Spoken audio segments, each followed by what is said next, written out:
John Hicks seems to have quarrelled with the Journal of Anatomy after he published the first 2 of his 4 papers. I cannot find why the 3rd and 4th, which are so important, were published in Acta Anatomica. But as a result, they have not been read as often, and they're frequently not cited, and they're so important. So here are his papers. In 1953, he described the axes of movement at the intrinsic joints, which many other people did. But then, 51 and 54, he started on the plantar aponeurosis, and he realized that it produced the windlass mechanisms. 1955, this hidden paper in Acta Anatomica, he described the reversed windlass mechanism and the importance of the toes in great detail. And in 1957, he said action of the muscles affecting the foot. So the plantar aponeurosis, the windlass mechanisms. If you read his paper, passive extension of the big toe at the metatarsophalangeal joint will be observed to result in the following effects. The arch appears to rise. The posterior part of the foot assumes an inverted position. In other words, it supinates, so the calcaneus starts to supinate. The leg externally rotates. We've known those movements are joined together for a long time now. And then he said that a tight band appears in the region of the plantar aponeurosis. His famous diagrams. And he showed very clearly that the plantar aponeurosis is inserted into the plantar plate. And from then on it goes into the base of the proximal phalanx.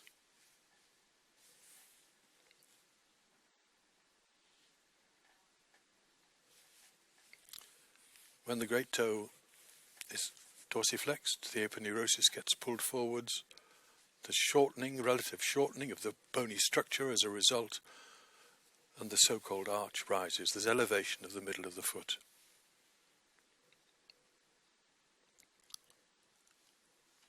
But when you weight bear on a foot, it flattens. The ends move apart, aponeurosis tightens, and the toes plantarflex. The reversed windlass mechanism. When heel elevation takes place, then the windlass mechanism is working around the metatarsophalangeal joint. The toes are effectively being pushed into dorsiflexion, and the arch will rise, and the plantar aponeurosis is tight. So in fact the toes are plantarflexed very strongly against the ground. No other animal has this mechanism. Now he investigated this on this jig, where he put a foot, which he could put a weight-bearing strain on it, onto this plate, by pushing up the base. So the foot could be submitted to weight-bearing strain. He had a wire in each toe, and attached to the wire was a spring balance, so he could measure the plantar flexion force in the toes when he submitted the foot to weight-bearing.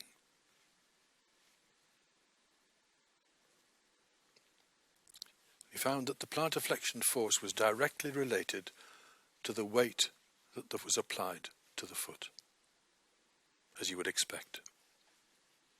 Increase the weight on the foot, and the toes were plantarflexed with greater force.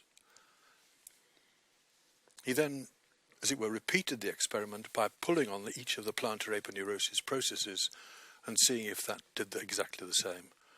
And it was absolutely right. Increase the weight on the plantar aponeurosis of each of the processes to the toes, and the toes came down. So he then said very clearly, the foot has 5 independent weight-bearing units. They are bowstring beam structures lying side by side. Each will respond to the amount of strain and weight that it is put on. So if only the medial 3 are weight-bearing, the 4th and 5th don't do anything. As increasing weight is put on, as increasing tension occurs in the plantar aponeurosis, the toes are flexed down in greater force. The reversed windlass mechanism keeps the toes flat on the ground.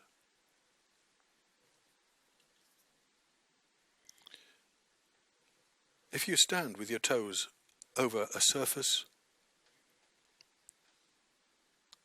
then the toes, proximal phalanges will come down, and if you try and push them up, get a patient to do this, you can't.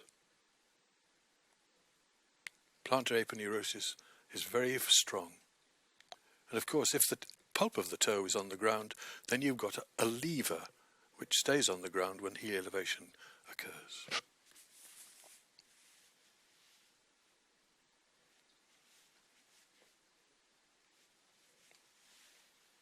In order for this to happen, the joints must be mobile, the plantar aponeurosis must be intact, and it must be correctly tensioned. If you shorten the foot, it doesn't work.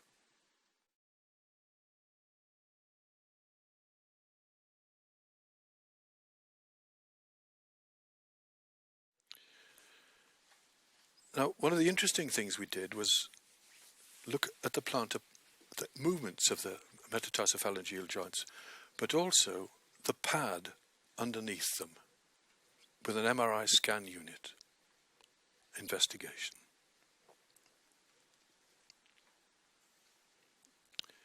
And we also did some dissections to show the plantar aponeurosis. And my understanding of the foot just changed completely with these dissections and the MRI study.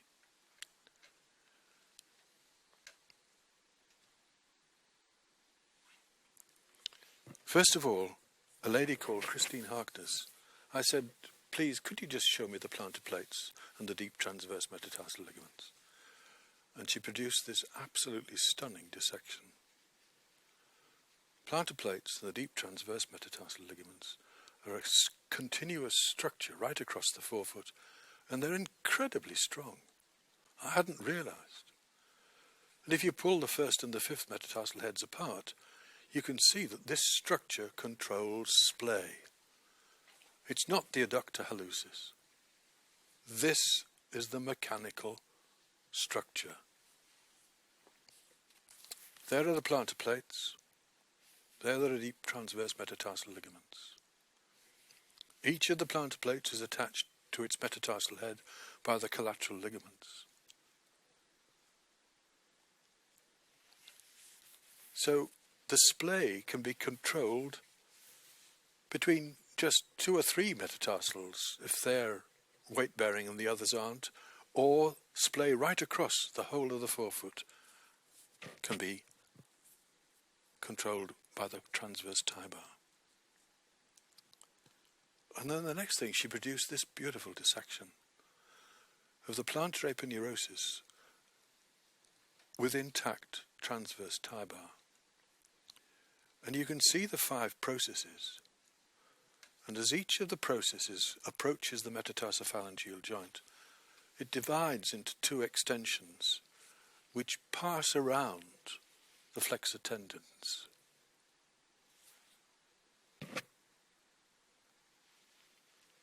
And if you reflect the tendons, these extensions were seen to go down towards the transverse tie bar, and each of them sent fibers medially and laterally, so they went into the plantar plate and the deep transverse metatarsal ligament that was next door to it. I had never seen that described.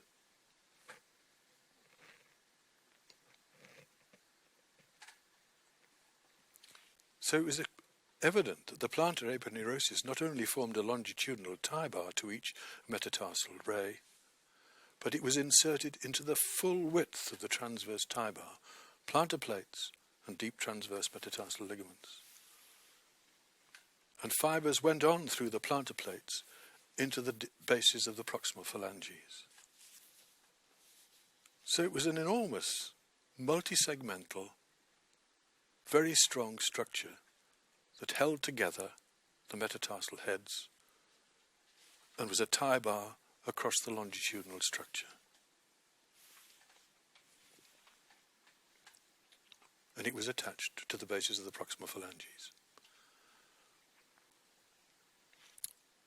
So the plantar aponeurosis and the transverse tie bar were considered to be a multisegmental tie bar system which controlled forefoot splay and supported the longitudinal bowstring beam structure of each of the metatarsals. The mechanism is essential for normal toe function and for splay of the control of splay of the forefoot. And the plantar plates are common to both systems, so they're the linchpin, they're the most important structure for the control of the toes. We found that there were some other ligaments. They were described in the early grey, but then they've disappeared from most anatomy texts recently, and that's the mooring ligaments. And these are some ligaments stretching between the flexor tendon sheaths of the lateral four toes. There they are. You can see between the third and fourth and the second and third. They help to keep the toes together so that they don't splay apart. But I suggest to you that their main function is that they're a dorsal covering to the plantar pad, which I will now show you. There they are again. So, transverse tie bar, longitudinal tie bar, and the plantar plates common to both. Boring ligaments.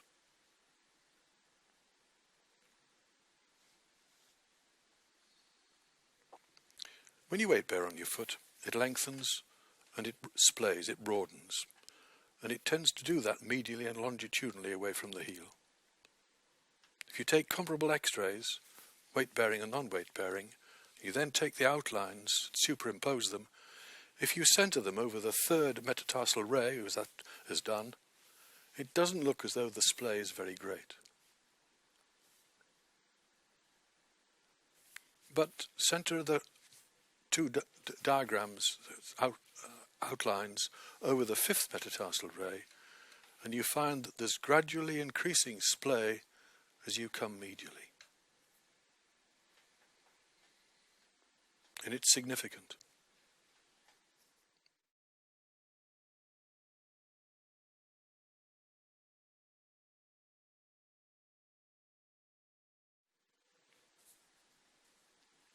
So both systems tighten when the weight bearing on the metatarsal rays. Forefoot splay is controlled transversely, and the plantar aponeurosis supports the longitudinal arch. But that's just the deeper layer of the plantar aponeurosis. When we did some MRI scans, we demonstrated that the plantar pad lay underneath the metatarsal heads and the proximal phalanges between two layers of the plantar aponeurosis. And we did a simulated weight-bearing cycle to see what happened to the plantar pad as heel elevation took place. So it was a simulated stance MRI series. My splendid anatomist provided me with longitudinal sections through metatarsal phalangeal joints to show the position of the plantar plate. And there you can see the thickened plantar capsule, the plantar plate, underlying the metatarsal head, and the MRI scan appearance. The plantar plate is firmly attached to the base of the proximal phalanx. And you can see that beneath the neck, the plantar aponeurosis is divided into superficial and deep layers. And the deep layer, of course, is going on towards the plantar plate and the deep transverse metatarsal ligaments. It is suggested in most textbooks that the superficial layer, as it were, of the plantar aponeurosis is just a few strands going to the clefts between the toes. And this is demonstrated by oblique light and dorsiflexing the toes. But the scan showed it's continuous. This superficial layer is continuous right across the forefoot. So there's the dorsal layer underneath the toe and the proximal phalanx, a limitation of the pad, and there's the superficial layer just beneath the skin.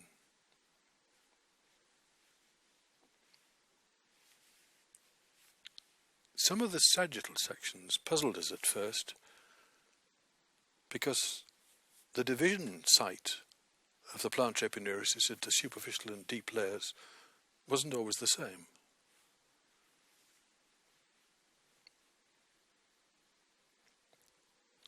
And in the middle layer, the division was quite proximal until it suddenly dawned on us that this was the fat body. There are 4 fat bodies lying between the metatarsals and underneath the foot. And the interesting thing was that the fat body was then continuous with the plantar pad anteriorly.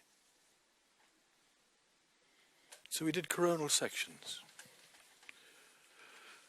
In the top left, you can see that the plantar aponeurosis underneath the bases of the metatarsals is just a thick layer. Both superficial and deep layers are together. Come into the next one and you can see 2 fat bodies developing. These are the most medial and the most lateral.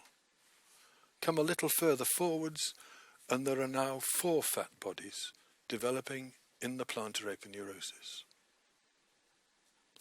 As you come forwards, they all get larger and they start to coalesce. And of course, this starts mainly on the lateral side. The lateral 2 join together before the medial ones. As we come even further forwards, you can see that they all join up, and beneath the metatarsal heads and the proximal phalanges, we have a complete plantar pad right across the forefoot. That's at the level of the metatarsal necks, virtually, of the second and third, and you can see 4 separate fat bodies. And then as we go forwards, the outer 2 have joined together, and as you come further forwards, they all join up. Underneath, at the level of the metatarsal heads, the dorsal covering is the plantar plates and the deep transverse metatarsal ligaments. And at the phalanges level, you've got the flexor tendon sheaths and the mooring ligaments. So if you sort of do it diagrammatically, the grey areas that indicated show the fat bodies developing, and they're the medial and the lateral ones.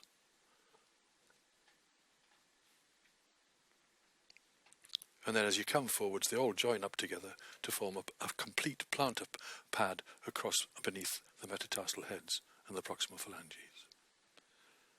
The pink area is where the 2 layers have separated to form the fat bodies and the plantar pad. So the dorsal covering of the plantar pad is the transverse tie bar, mooring ligaments, and that's the area of separation of the 2 layers. If you manage to get a sagittal section through a fat body, then that's the appearance you will get. So then what happens when we wait there?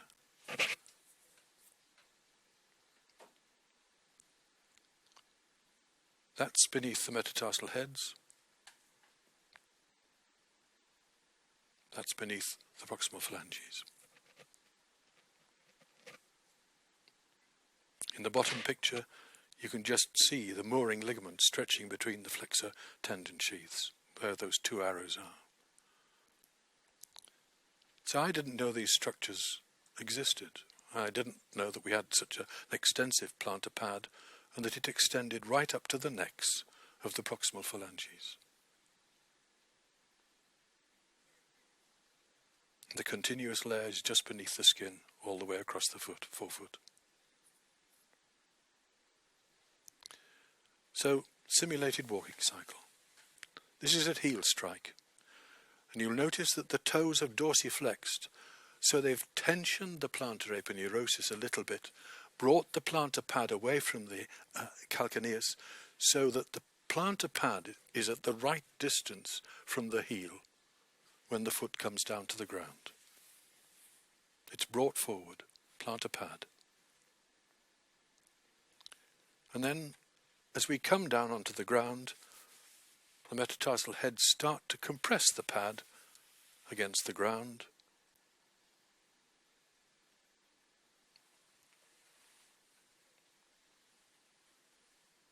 With the reversed windlass mechanism, the toes come down as well. And as heel elevation occurs, that reverse windlass mechanism becomes more powerful and the pad becomes compressed even more underneath the metatarsal heads and the proximal phalanges and the structures in between them. And then with high heel elevation, the pad is really compressed pretty hard under those metatarsal rays that remain weight-bearing.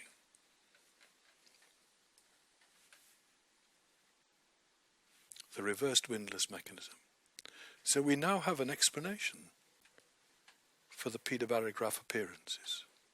At heel strike, the pad is pulled forwards, ready at the right distance from the heel to take its weight. As the forefoot makes contact, the pad is right at the right position, the skin is laid out on the ground and it's not going to scuff. As weight bearing occurs, the metatarsal head slides forwards over the plantar plates so they don't move. They're held at the right distance from the heel. And the toes come down, the reversed windlass mechanism. The pad is compressed as increasing weight is transferred to the forefoot. The pad and the skin and the toes remain pretty stationary as the foot moves over them.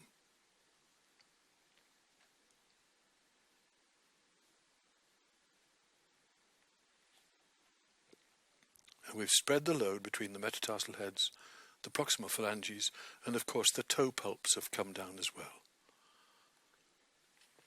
If you do a cine radiograph of the foot during weight bearing, the stance phase, you can see that the pad and the toes just remain stationary as heel elevation occurs. And they remain flat in the normal foot. It's a toe platform once heel elevation occurs. Now there's this lovely study which Geffen did to try and demonstrate tension in the plantar aponeurosis, but what it actually shows is the reversed windlass mechanism absolutely exquisitely. Forefoot contact begins laterally, and you can see it on his pedobarograph. So one by one the toes come down as the tension occurs in the plantar aponeurosis. And you can see the toes coming down beautifully in the next set as weight is transferred to the forefoot. And the toes are plantar flexed, and their impressions occur in the pedobarograph.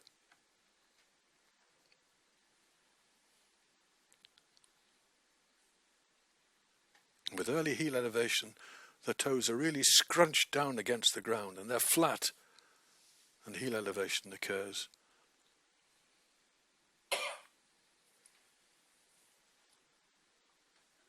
So the toes of load-bearing metatarsal rays normally remain plantar flexed. It's a perfect example of the reversed windlass mechanism.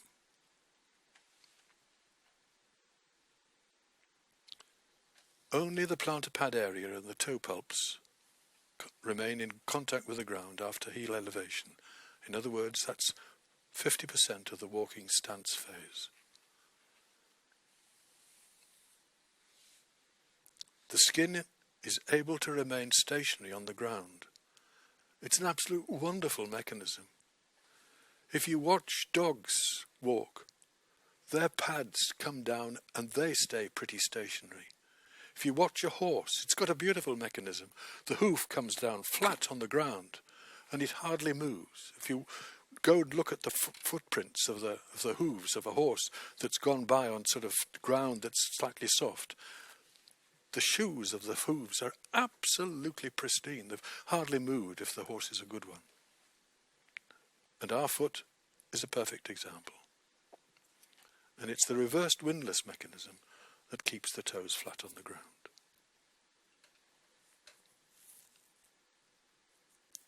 I think that the MRI scan study was just a revelation to me as to how weight is spread and how the toes remain flat and how the skin doesn't scuff and wear away.